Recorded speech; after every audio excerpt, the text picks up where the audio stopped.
ஓம் ஸ்ரீ சாய்ராம்.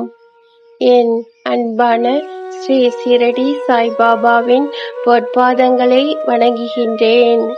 பகவான் ஸ்ரீ சத்ய சாய்பாபா அவர்களின் பொற்பாதங்களை வணங்குகின்றேன்.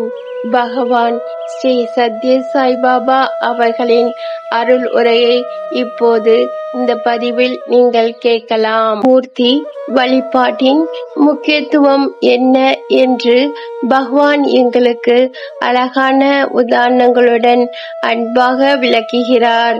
எங்கள் முன்னோர்கள் தெய்வீகத்தின் இயல்பை பல வழிகளில் ஆராய்ந்தார்கள். ஆனால் அவர்கள் யதார்த்தத்தை அடையாளம் காண முடியவில்லை. எனவே அவர்கள் இயற்கையை பிரகிருதி வழிபாடை தொடங்கினார்கள். அதன் பிறகு இந்தியர்கள் பாரதியர்கள் மூர்த்தி ஆராதனை மூர்த்தி வழிபாடை ஏற்றுக்கொண்டார்கள். இந்த பிரபஞ்சத்தில் பிறக்கும் ஒவ்வொரு உயிரினமும் ஒரு வடிவத்தின் மூர்த்தியை கொண்டுள்ளது. சிலைகள் இயல்பின் ஜடமாக உள்ளன மற்றும் கருணை, அன்பு, பொறுமை குணங்களே இல்லை என்று இச்சோதனையை எதிர்க்கின்றன. இது அறியாமை.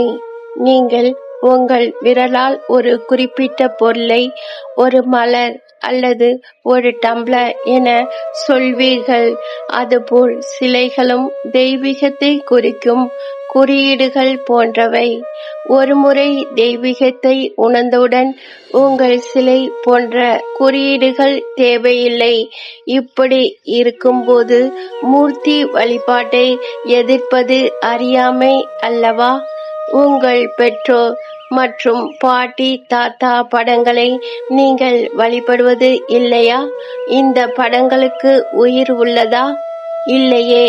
அவற்றின் கருணை, அன்பு, தியாகம் போன்ற குணங்கள் உள்ளனவா? இல்லை. பின்னர் அவற்றை வழிபடுவதின் பொருள் என்ன? இந்த படங்களின் மூலம் நாம் அவர்களின் நற்குணங்கள் மற்றும் அவர்களை கடைபிடித்த மரியாதைகளை நினைவு கூறுகிறோம்.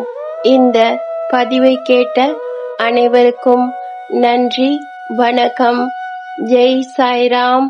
அல்லாஹ் மாலிக்.